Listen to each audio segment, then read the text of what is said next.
Assalamualaikum warahmatullahi wabarakatuh. Kembali lagi bersama Ustadz Munawar di mata pelajaran biologi. Mari kita belajar bersama.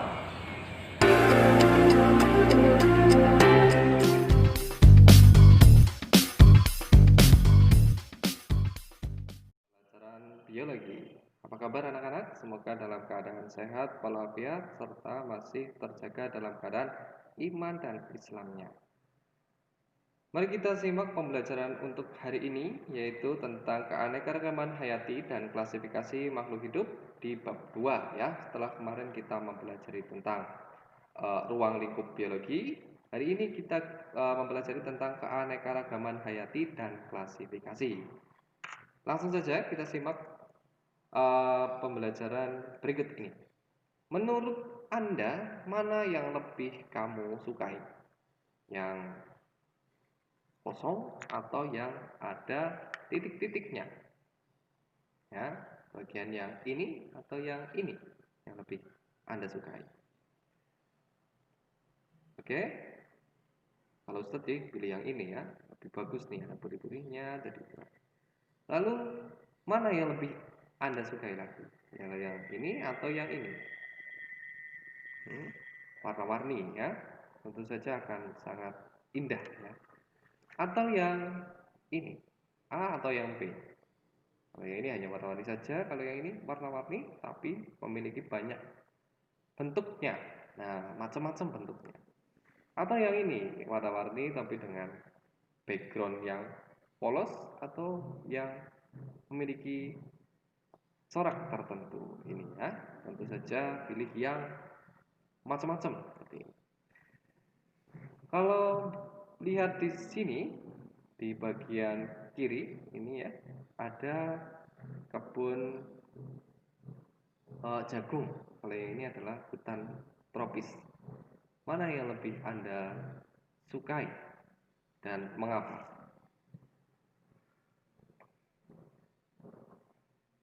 Ya sudah, tentu saja kalau Ustadz pilih yang di sini ya. Di sini akan terasa lebih beraneka ragam, serta kalau di tanaman ini hanya cuma satu ya, bosan kalau masih ke situ terus ya. Kalau tiap hari lihat tanaman jagung, terus bosan. Nah, selain itu, kalau di tanaman jagung ini, misalkan ada hama yang masuk ke dalamnya, misalkan ulat. Nah, di ulat ini nanti akan merusak semuanya. Nah, karena tidak ada predator yang memangsanya. Tapi beda dengan yang di hutan hujan ini. Apabila ada ulat, nanti ada tanaman yang menjadi predatornya. Atau secara lebih jelasnya, rantai makanan ataupun jaring-jaring makanannya dia masih terjaga sehingga kestabilan alamnya itu akan lebih baik seperti itu ya. Apakah keanekaragaman hayati itu? Nah, tadi kan sudah beraneka ragam. Jadi daripada yang polos, ada titik-titiknya, ada yang titik-titik sampai berwarna, ada yang berwarna sampai yang memiliki banyak bentuk, ada yang memiliki banyak bentuk sampai yang memiliki background yang bagus seperti itu ya. Serta kalau di sini dilihat ada yang satu tanaman jagung dan berbagai macam tanaman. Lalu tentu saja ada beraneka ragam tadi ya. Makhluk hidup juga memiliki keanekaragaman yang sangat luas. Seperti halnya misalkan kalau kita lihat kakak atau adik kalian pasti berbeda, walaupun mirip tapi berbeda ya. Itu yang akan sehingga beraneka ragam, tidak ada satu makhluk hidup pun yang sama persis seperti itu ya. Apakah keanekaragaman hayati itu? Ada yang tahu? Nah, makhluk hidup dibagi menjadi prokariot, eukariot. Ya.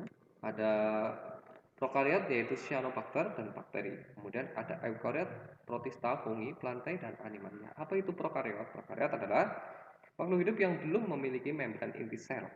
Ya, serta atau bisa disebut sebagai makhluk hidup yang paling sederhana. Dia komponen-komponennya sangat sederhana.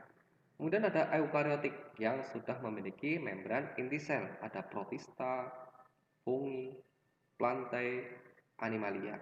Dan nanti kita akan pelajari di bab-bab berikutnya. Apa itu protista, fungi, plantae, animalia maupun bakteri, monera ya. Semua itu memiliki keanekaragaman hayati yang sangat banyak. Jadi banyak ya, bakteri pun banyak sekali, protista apalagi, fungi atau jamur apalagi, tanaman gitu banyak banget ya, animali juga banyak banget. Nah, contoh keanekaragaman hayati di sini Ustaz sudah tampilkan ada 3 kolom ya. Yang pertama ada gambar apa ini? Ayam, ada jenis kucing dan ini adalah ekosistem ya. Ada ayam kate ya, ada ayam apa ini? Ayam broiler ya, ada ayam sirama ya, ada ayam pelung di sini. Macam-macam ya. Kalau di sini ada gambar kucing, kemudian ada cita, singa dan macan atau harimau.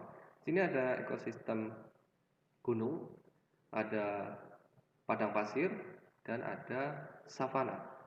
Ya, jadi banyak sekali contoh-contoh keanekaragaman. Nah, di keanekaragaman hayati ini merupakan variasi atau perbedaan bentuk-bentuk makhluk hidup meliputi perbedaan pada tumbuhan, hewan, dan mikroorganisme. Materi genetik yang ada di kandungnya serta bentuk-bentuk ekosistem tempat hidup suatu makhluk hidup. Nah, ini adalah keanekaragaman ya.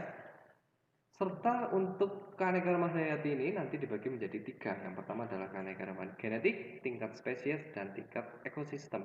Nah, kita akan mempelajari tentang keanekaragaman hayati tingkat genetik, spesies, dan ekosistem sebelum ke klasifikasinya nanti ya, atau pengelompokannya.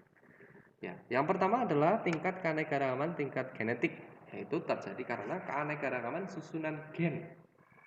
Gennya itu beda susunannya, masih dalam satu spesies tentu saja ya, memunculkan variasi antar individu dalam satu spesies, menyebabkan tidak ada individu yang sama persis. Contohnya ini dia, bunga kertas, ada yang berwarna merah, merah muda, dan putih ya, dia masih sama-sama bunga kertas tapi warnanya berbeda. Ada yang merah muda, merah, dan putih. Itu menunjukkan tingkat keanekaragaman gen. Pokoknya yang masih dalam satu spesies cuma beda warna atau beda bentuk sedikit gitu ya, gen. Contoh keanekaragaman tingkat genetik yang untuk pada hewan ini ada lalat buah atau bahasa ilmiahnya adalah Drosophila melanogaster. Nah, ini ada yang berwarna mata merah, ada yang bermata putih ya. Lalat buah ini biasa ditemukan di buah-buah yang sudah dipotong misalnya, itu ada dibuka tapi enggak ditutup dengan plastik ataupun apa, semangka misalnya dibuka, itu adalah lalat yang agak merah-merah kecil banget, itu namanya lalat buah, Drosophila melanogaster. Kalau kalian amati dengan lup ya, ini bisa, atau dengan mata telanjang juga bisa ya. Jadi ada yang warnanya merah matanya, ada yang warnanya putih gitu ya. Kalau pada manusia ditemukannya perbedaan kedua warna mata besar ya. Ini warnanya matanya adalah biru. Kalau yang ini coklat ya. Atau juga warna rambut. Nah, ini agak merah juga, ini hitam. Bentuk rambutnya juga bisa ya. Ini ikal, agak sedikit ikal, kalau yang ini lurus. Atau warna kulit nanti ya. Kalau warna kulit ini agak mirip. Tapi bandingkan dengan kalau yang sebelah ini misal dari suku Papua ya, atau dari suku Afrika, itu akan lebih gelap cenderung. Nah, itu masuk ke dalam contoh keanekaragaman tingkat genetik. Yang kedua adalah tingkat spesies. Setiap jenis terbentuk atas pengaruh kandungan genetik dengan habitatnya, menunjukkan adanya jumlah dan variasi jenis organisme. Misalnya adalah contohnya pada tumbuhan, ada pohon aren, pohon kelapa, pohon pinang, pohon nipah ya. Aren atau Arenga pinnata, kelapa Cocos nucifera, pinang atau Arenga catechu ya, atau nipah Nipa fructica. Ini menunjukkan variasi pada tingkat jenis pada tumbuhan. Kalau aren itu ada di pegunungan, kelapa biasanya itu ada di pantai ya, walaupun ada di sekitar rumah kita juga ada kelapa, tapi biasanya itu di pantai. Normalnya ya, pinang ada di tempat yang lebih kering, kalau nipah itu biasanya di tempat dataran tinggi, seperti itu. Keempat, mempunyai habitat yang berbeda tapi masih dalam suatu famili, seperti itu ya. Keanekaragaman tingkat ekosistem. Nah, ini ya. Kalau tingkat jenis pada hewan boleh juga yang ini contohnya ya. Nah, ini tingkat jenis ya, ada kucing, ada cheetah, singa dan harimau. Nah, ini masih dalam satu jenis. Kalau yang ini adalah tingkat keanekaragaman ekosistem. Apa itu tingkat keanekaragaman ekosistem? Menggambarkan jenis populasi organisme dalam suatu wilayah. Ditunjukkan dengan adanya perbedaan faktor abiotik, ditunjukkan dengan adanya perbedaan komposisi jenis populasi organisme yang ada di ekosistem tersebut. Contohnya adalah ini. Ada yang paling kanan ini atas ya, hujan-hujan tropis. Ini tentu saja komponennya berbeda ya antara biotik dan abiotiknya. Hutan savana pun begitu, hutan gurun dan padang rumput. Nah, kalau hutan hujan tropis misalkan, silakan disebutkan organismenya yang di situ komponen biotiknya tentu sangat banyak ya, berbeda dengan ini savana. Savana mungkin agak sedikit gurun, apalagi di padang rumput ya, hanya rumput sama beberapa organisme yang lain. Seperti itu. Ini ada 3 jenis keanekaragaman tingkat gen, jenis dan ekosistem. Seperti itu ya. Atau di hutan ini ya, hutan deciduous, hutan conifer, hutan tundra dan terumbu karang. Ini sangat berbeda-beda ya ekosistemnya. Lalu apa sih manfaatnya kita untuk mempelajari keanekaragaman hayati? Manfaatnya yang pertama adalah sebagai sumber plasma nutfah. Kemudian yang kedua adalah produktivitas ekosistem, perlindungan air dan tanah, sarana pengembangan ilmu pengetahuan, pendidikan, rekreasi, dan wisata, pengolahan sampah, nilai sosial dan budaya, serta pengatur suhu, gitu ya, pengatur ekosistem. Keanekaragaman hayati di Indonesia. Di Indonesia merupakan negara mega biodiversitas. 17-25% spesies makhluk hidup dunia terdapat di Indonesia. Jadi Indonesia itu sangat kaya ya, anak-anak ya. Maka dari itu kita harus melindungi kekayaan yang ada di Indonesia. 40.000 spesies tumbuhan ada di Indonesia.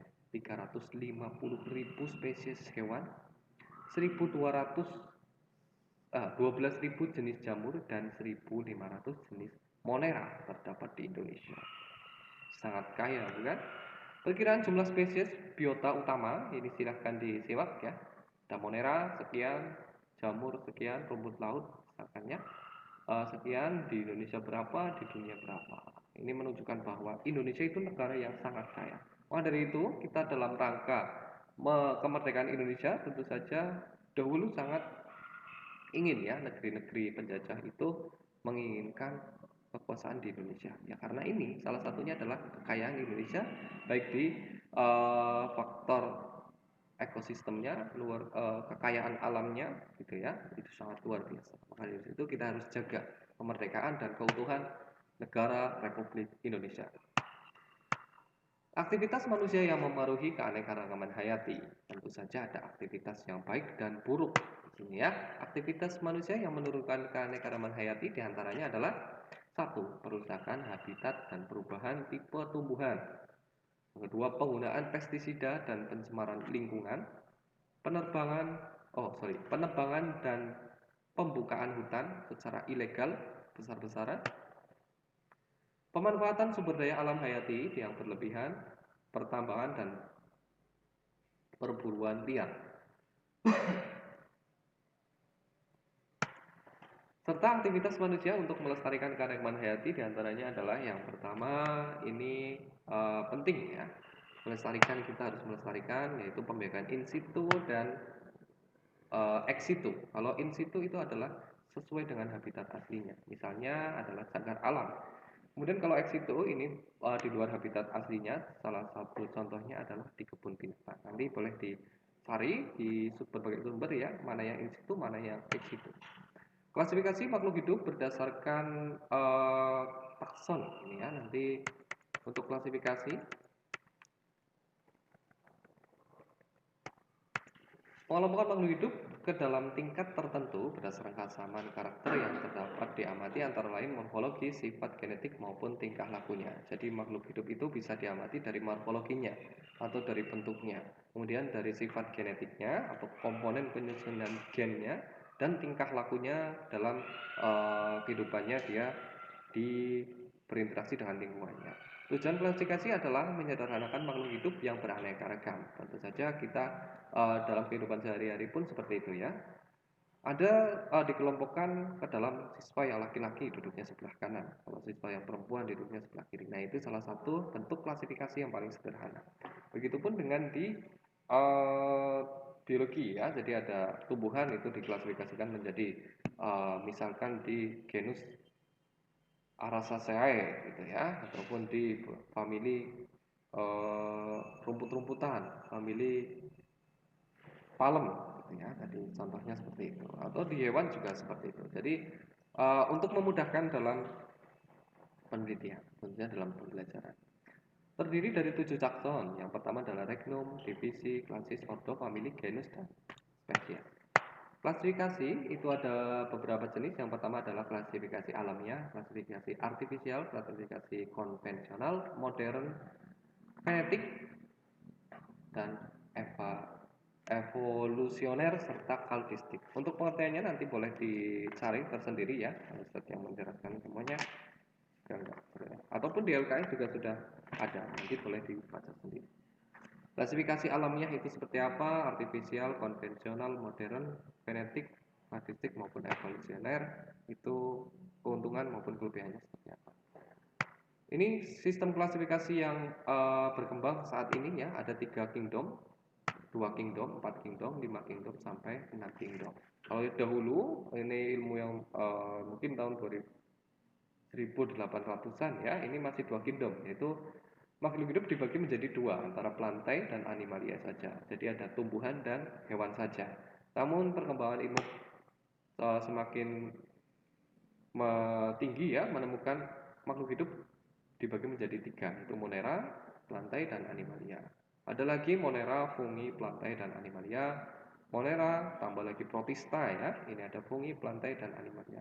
Dan sekarang ini sudah menjadi 6 kingdom, virus, monera, protista, fungi, plantae, dan animalia. Kalau di LKS ini hanya masih ada 5, jadi Ustadz sudah berikan 6 ya di sini ya. Selangkah lebih maju dari LKS maupun mungkin dari sekolah-sekolah lain seperti itu, hanya 5. Tapi kalau Ustadz insya Allah update ya, 6 kingdom. Yang pertama adalah virus, ini belum ada di sekolah-sekolah lain, belum dikelompokkan tersendiri. Monera, protista, fungi, dan plantae, dan animalia. Untuk penamaan nama binomial nomenklatur ini seperti tadi, contohnya adalah Cocos nucifera ya, itu adalah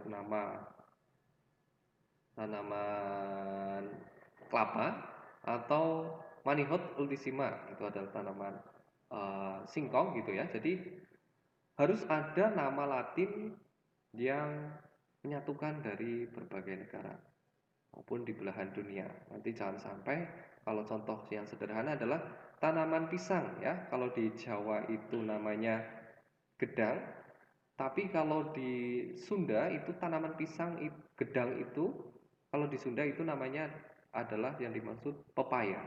Sedangkan pisang sendiri di Sunda itu adalah cau ya. Kalau di Jawa cau beda lagi ya. Makanya harus ada satu nama yang kompak seluruh dunia. Namanya adalah di sini diatur dalam penggunaan binomial nomenklatur.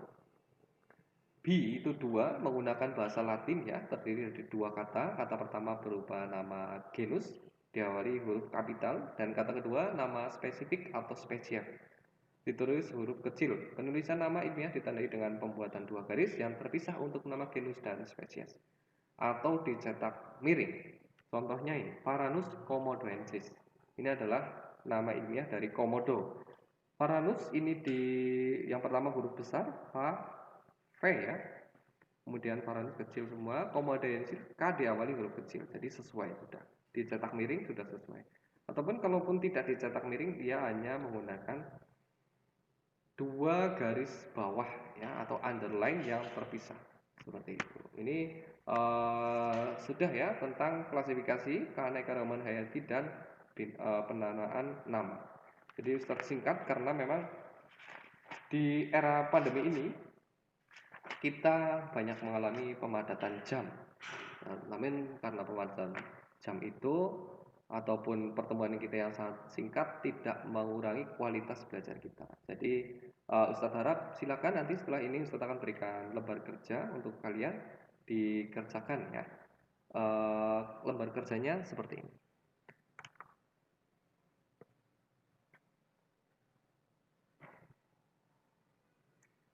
Nah, ini ya. Ini Ustadz sudah belum memberikan videonya, tapi nanti boleh dicari tersendirinya. Alatnya adalah alat tulis, bahannya adalah video persebaran flora dan fauna di Indonesia. Tentu saja kalau di SMP juga sudah sebenarnya, ini hanya pendalaman saja. Jenis fauna, nanti misalkan apa, wilayah persebarannya di mana, ada tipe Australis, Oriental, peralihan, seperti itu ya. Kemudian ini ada pertanyaan, bagaimanakah pembagian wilayah Indonesia berdasarkan garis Wales, garis Weber, dan garis Lydekker. Kalau di LKS ini hanya ada dua, sorry. Wales dan Weber. Nah, ada Ustaz sudah tambahkan garis Lydekker. Ini sudah. Sebenarnya tidak wajib, tapi alangkah baiknya kita belajar lebih maju sih. Identifikasi 4 contoh fauna, misalkan tipe Australia, tipe peralihan, tipe Australias gitu ya, orientalnya seperti apa, tipe peralihan apa aja. Perbedaannya dari tipe oriental, peralihan, dan Australian itu dari masing-masingnya seperti apa, bagaimana pembagian wilayah persebaran flora di Indonesia. Misalkan nanti ada badak itu adanya di pulau mana saja, atau komodo adanya di mana saja gitu ya. Bagaimana karakteristik flora tiap-tiap varian tersebut dan jelaskan. Misalnya ada singa yang ada di Jawa maupun singa yang ada di Sumatera itu beda. Nah, kenapa beda tersebut? Ya, tentu saja karena pengaruh lingkungannya seperti apa dijelaskan sedetail mungkin. Faktor apa saja yang menyebabkan terjadinya perbedaan persebaran fauna tersebut di Indonesia ini ya? Silakan dikerjakan secara mandiri, walaupun berkelompok juga boleh ya. Silahkan ditulis di sini anggota kelompoknya siapa, tapi masing-masing siswa harus mengirimkan di Google Classroom tersendiri, sendiri-sendiri. Seperti itu. Kalau ada pertanyaan silahkan di WhatsApp ataupun di Google Classroom. Terima kasih. Wabil taufik wal hidayah. Wassalamualaikum warahmatullahi wabarakatuh.